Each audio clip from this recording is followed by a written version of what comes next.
Hello दोस्तों, यश कहानी सागर में आपका स्वागत है। आज की हमारी कहानी है दाई। बड़ी बहू, जल्दी जल्दी हाथ चलाओ। शादी का घर है, 100 काम पड़े हैं और तुम हो कि आराम आराम से सब काम कर रही हो। सुनंदा जी ने बड़ी बहू रति से कहा। कर रही हूँ माँ जी, आज तबीयत थोड़ी सुस्त लग रही है, इसलिए जल्दी जल्दी नहीं हो पा रहा है। सफ़ेद धोतियों को पीले रंग में रंगते हुए रति ने कहा। तभी नित्या आकर बोली, अरे बड़ी भाभी, सब आपको ही ढूंढ रहे हैं और आप यहाँ लगी पड़ी हैं। चलिए ना, संगीत की क्या मस्त तैयारी चल रही है। नित्या जैसे ही भाभी का हाथ पकड़कर ले जाने को हुई, सुनंदा जी जोर से बोली, तू जा सीख डांस, इसे क्यों लेकर जा रही है? ये चली गई तो काम कौन करेगा?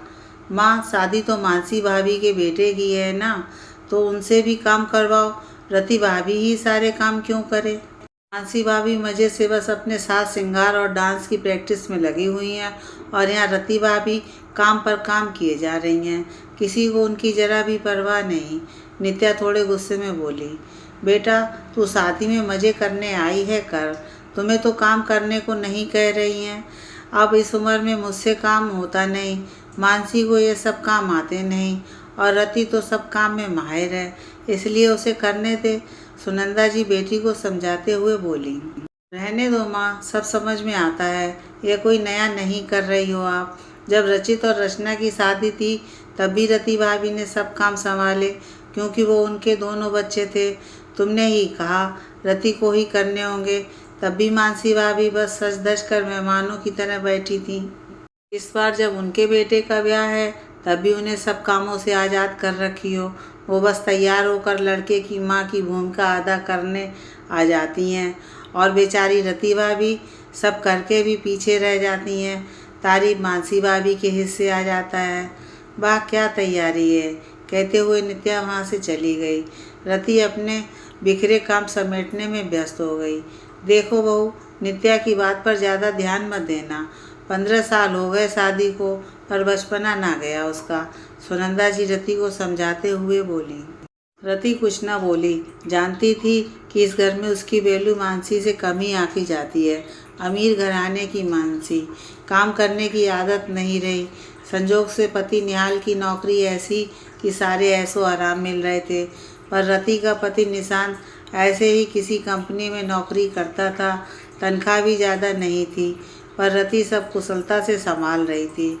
मानसी जब तक सुनंदा जी को तोहफे देती रहती, जिससे वो मानसी के गुणगान गाती और उसे ज़्यादा काम करने को ना कहती। हर काम पर रति से यही कहती रहती कि तुम्हें सब कामों की बढ़िया जानकारी है, मानसी को कुछ आता नहीं, सिखाने जाओ तो उतने में तुम ही कर दोगी।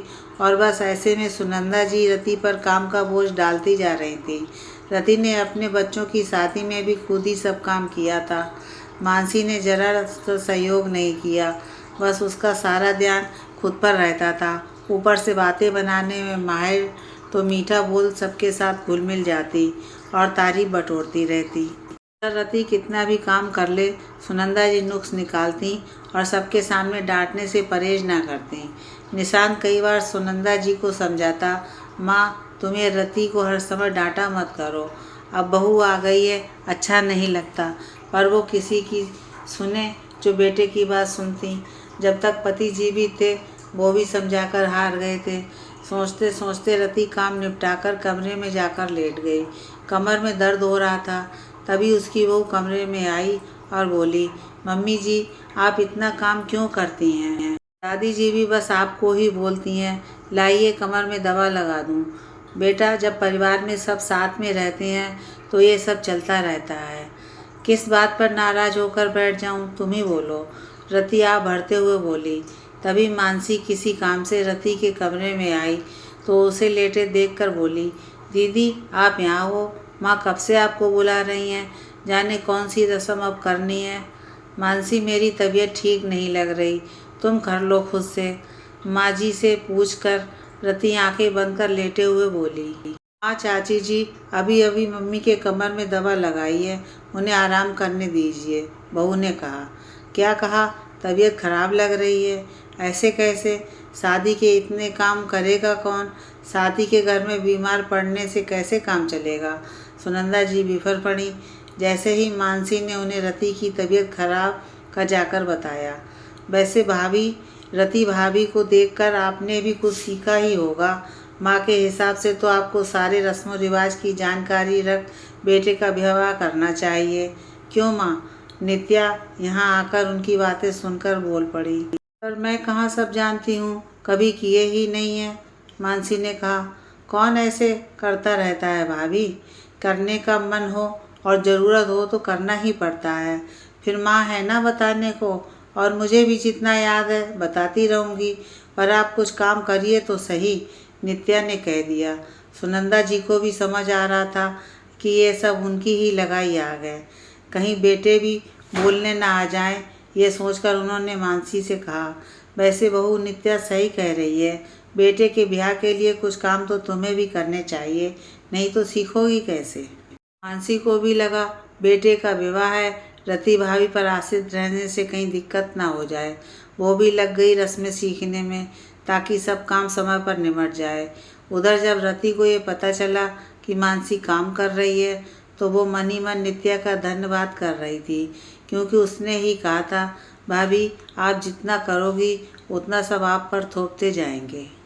माँ को तो देख ही रही हो, अब जो करना है वो आपको ही करना होगा, नहीं तो ना पहले शादी में मज़े कर पाई, ना इस बार ही कर पाओगी। रति ने भी अपनी क्षमता से ज़्यादा काम का बोझ लेकर खुद को बीमार कर लिया था। उसे भी लग गया कि वो बस कहीं काम के चक्कर में शादी में शामिल ही ना हो सके।